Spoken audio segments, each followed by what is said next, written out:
కఠినమైనటువంటి నిర్ణయాలు తీసుకోవాలనేటువంటి ఒక ఆలోచనతో మేము ఈరోజు మాట్లాడటం జరిగింది.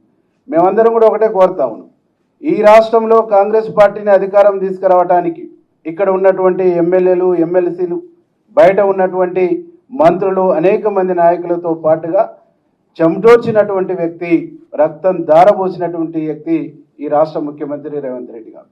వారికి తోడుగా వారి కుటుంబం కూడా, వారి బ్రదర్స్ కూడా చెమటోర్చినటువంటి విషయం తెలంగాణ సమాజానికి తెలుసు. కానీ పనిగట్టుకొని ప్రతిపక్షాలు వారిని వీక్ చేయడానికి ప్రయత్నం చేస్తాయి, ప్రతిపక్షాలు వారి మీదనే దాడి చేస్తుంటాయి. వితిన్ ద పార్టీలో ఉన్న కొంతమంది వివిధ జిల్లాలలో కావాలని ప్రభుత్వాన్ని, ముఖ్యమంత్రిని వీక్ చేసేటువంటి ఒక దుర్మార్గమైనటువంటి ఆలోచనతో పనిచేస్తూ ఉన్నారు. వారిపైన కఠినమైనటువంటి వైఖరితో కఠినమైనటువంటి నిర్ణయాలు పార్టీలో ఉండాలని చెప్పేసి మేము పార్టీని కోరబోతా ఉన్నాం. దాంతోపాటుగా గౌరవ ముఖ్యమంత్రి గారు కూడా మేము విజ్ఞప్తి చేస్తూ ఉన్నాం, ఇట్లాంటి వ్యక్తులు పార్టీకి, ప్రభుత్వానికి నెత్తినొప్పిగా తయారైనటువంటి వ్యక్తుల్ని ప్రభుత్వం నుంచి, ప్రభుత్వ బాధ్యతల నుంచి తప్పించాలని కూడా మేము గౌరవ ముఖ్యమంత్రిని డిమాండ్ చేస్తూ ఉన్నాం.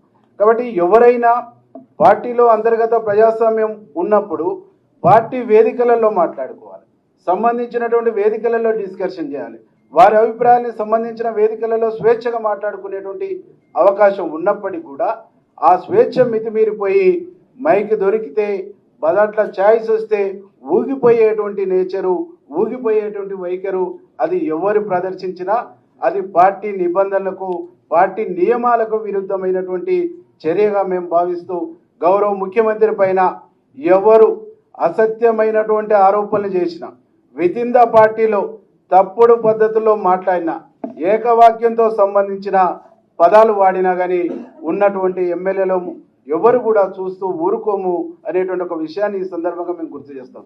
వీళ్ళ భాష మూలంగా, వీళ్ళు మాట్లాడుతున్న విధానాల మూలంగా కార్యకర్తల్లో, ప్రజల్లో అనేక రకాల ఇబ్బందికరమైనటువంటి అనుమానాలు, అపోహలకు గురయ్యేటువంటి ఒక పరిస్థితి ఉన్నది.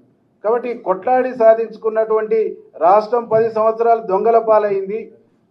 ఆ దొంగల పాలైనటువంటి రాష్ట్రాన్ని, దొరలు చెరబట్టినటువంటి రాష్ట్రాన్ని ఇవాళ ప్రజల పరం చేసినటువంటి, ప్రజా ప్రభుత్వం ఏర్పాటు చేసినటువంటి గౌరవ ముఖ్యమంత్రి గారు ఒక విజన్తో ముందుకు పోతూ ఉంటే, ఒక విజన్తో ఈ రాష్ట్రాన్ని అభివృద్ధి పదంలో తీసుకుపోతూ ఉంటే ఇలా మాట్లాడే భాష కరెక్ట్ కాదని చెప్పేసి ఈ సందర్భంగా మేము గుర్తు చేస్తాం. ఒక పార్టీ సభ్యుడు కానటువంటి వ్యక్తి, అనామకులైనటువంటి వ్యక్తి మా ఎమ్మెల్యేని పట్టుకొని అడ్డగోలుగా మాట్లాడటం అంటే ఇంతకంటే నీచమైనటువంటి లంపెన్ కల్చరు బహుశా ఎక్కడ ఉండదు.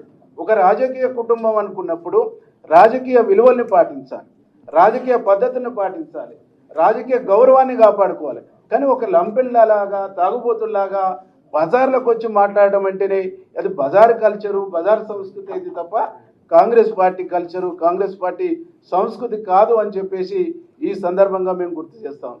గౌరవ ముఖ్యమంత్రి పైన ఇప్పటి వరకు మీరు మాట్లాడినటువంటి మాటలకు బహిరంగంగా క్షమాపణ చెప్పాలి. బహిరంగంగా క్షమాపణ చెప్పకుంటే ఈ రాష్ట్రంలో ముఖ్యమంత్రి గారిని అభిమానించేటువంటి లక్షలాది మంది ఆగ్రహానికి మీరు గురిగాక తప్పదు అని చెప్పేసి హెచ్చరిస్తాం.